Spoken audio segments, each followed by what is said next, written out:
Well, there is now a push to allow people to virtually attend city meetings and hearings in Toledo. A petition was started after one property owner could not make it to a mandatory zoning appeals hearing for their business. Megan Hartnett reports on what changes he wants to see, not just for himself, but for others.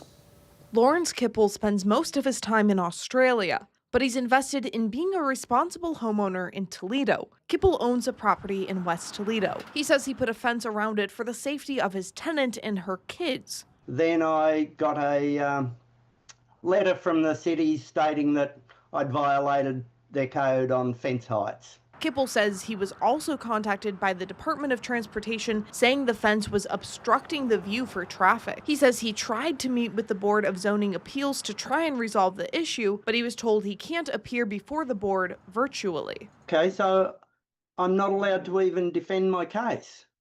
And they said, no, you have to be here. Kipple says his tenant was able to go to the hearing, but he wishes he could have been there. The Ohio Revised Code does allow meetings and hearings to be attended virtually, but a policy has to be put in place by the city to do that. Kipple says this would not only help him, but also others. Anybody who's traveling, ill, a caregiver, there's numerous situations where people, they may just work a 9-to-5 job. Toledo City Council President Carrie Hartman sits on the Board of Zoning Appeals. Sometimes when I'm sitting in those meetings, I think, gosh, what an inconvenience. Hartman says she thinks virtual attendance could be a way to make participation in government more accessible. Sometimes the bureaucracy is necessary.